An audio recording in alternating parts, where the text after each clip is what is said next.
Hi friends, happy Tuesday. Welcome back to your mini lesson for today.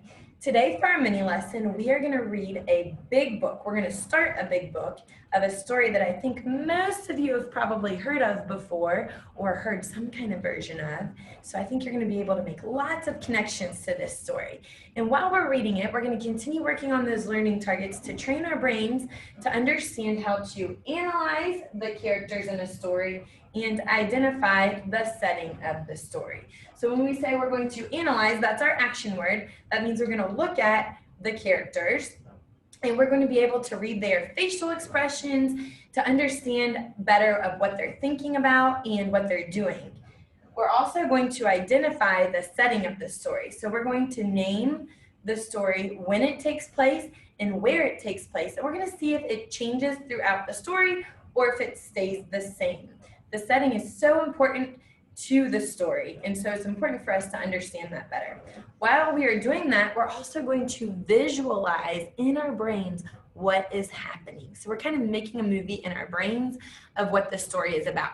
And I'm going to show you how to do that with our story of The Three Little Pigs. Oh yeah, I said it. Everybody say ooh, ooh, ah, ah. Yeah, The Three Little Pigs. So raise the roof if you've heard this story before. I'm sure a lot of us have this story stored up in our brains with our schema that we can make a connection to this book. So I want you to put your thinking chin on for a moment. Tilt your head.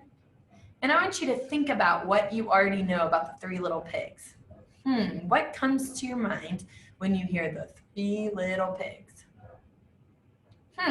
Well, if we were in class, I would be calling on our friends, but I've already gone ahead and made a concept web on the board. So in the middle, I wrote our title, The Three Little Pigs.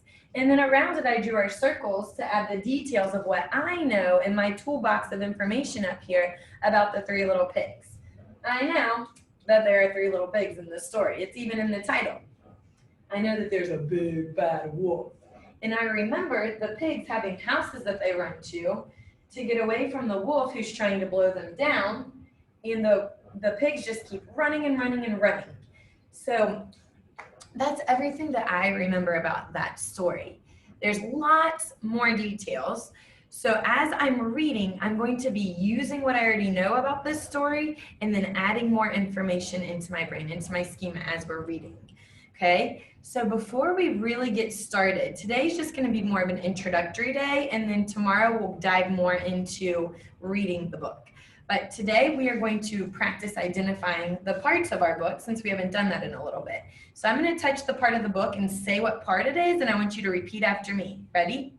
Spine, spine, back cover, back cover.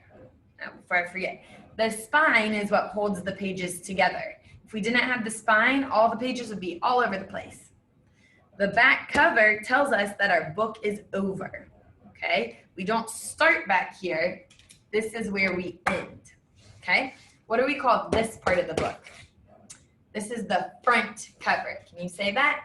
Front cover, good. This is where our story begins. On the front cover, we always have some words that tell us what our story is going to be about. This is called the title. Can you say that with me? Title. Let's count how many words are in our title. 1, 2, 3, 4. Show me the number 4. Good job. Now we always have a picture or photograph that matches the title. So another word for picture is called illustration. Can you say that word with me? Illustration. Good. So our illustration is a picture that matches our words. On our front cover, we usually have a picture, not always, but in kindergarten, our books always have a picture that matches the words in our title. And then we also have people's names on the front cover. That's the author's name, the person who wrote the book, and the illustrator's name, the person who drew the pictures, okay? So today we're gonna do a picture walk. And while we're doing our picture walk, I want you to really, really focus on looking at our characters in our setting.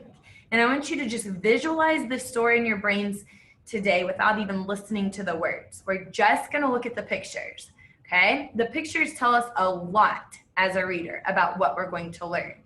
So right away, on the front cover, I can see 1, 2, 3 little pigs, and they look a little bit worried. I wonder why they look worried.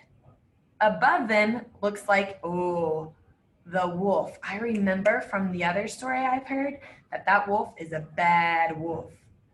So, I bet they're worried because of that wolf. Look at our title page. Our title page has our same word, our title on it, but different picture clues. So again, they're worried here, and that wolf is in the background. Here's where our story begins on pages 2 and 3. So I see in our first picture, it looks like the 3 little pigs are happy. It looks like maybe they're waving to their mom or some other pig lady. We'll learn about that when we read our words. And over here we have, a pig that's building his house of what?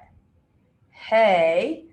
And, I know, this pig's building his house made of sticks. So I know that they're building houses because of the stories I've read before. What's this pig building his house out of? Bricks. Huh. All right. Now here's one of the pigs just cooking away. And then, I can infer as a reader, this must be a window because it looks like this pig was not expecting this wolf to all of a sudden show up. And look what happens. The wolf blows, and it looks like the wolf blows the house made of hay or straw away, and that pig goes flying. Oh boy. Now this pig looks scared, but look in this picture, there's another pig. And look at the setting. It looks like they're inside of a different house. The house made of sticks. So he must have run to that pig's house. Look how important that setting is for us to understand the story. Now we have 2 pigs and the wolf coming to the stick house. Oh boy, I wonder what happens next. Let's read the picture. Ooh, look at the wolf in the background blowing the sticks down. And how many pigs are running away? 1, 2. Now, it looks like they ran to another pig's house. Look how worried they are. Does this pig look worried? No, his character trait, what we say his trait, looks very calm. These 2 look very worried, but he doesn't look scared. His house, their setting, it looks like is in the brick house. So now they're inside the brick house. These 2 still look worried. This one doesn't look worried. Now he just looks angry. And look, so does the wolf. And over here, our wolf looks tired. And those 3 little pigs look like, they're not as worried anymore.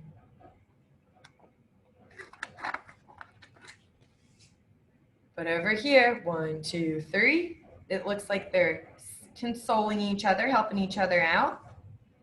And then, oh no, they look worried again. Tomorrow, when we read our words, we'll have to figure out why. And then, look at that. The wolf was very smart. He went and tried another thing, another way maybe to get to them. So now they look even more worried, but I wonder what they're doing. It doesn't look like they're sitting in the corner crying. All 3 pigs look like they're carrying something. That looks like something I use in my kitchen when I'm making like noodles or soup. Ooh, look at their facial expressions. Look at this pig. What does he have in his hand? Looks like a wooden bat or a ladle. Uh-oh.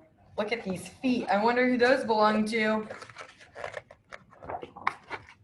Oh, look at this pig. He's ready. And then, what happens to the wolf? Looks like the wolf falls into a pot. Oh, and look at him. He's holding his hiney. Looks like he's running away. Now look at his face. Does he look like the big bad wolf anymore or the scaredy cat wolf? He looks scared. And then do the pigs look scared anymore? No, looks like they're having a good old time. So tomorrow we will read this book with our words, and we're going to see if our words match the pictures that we just read.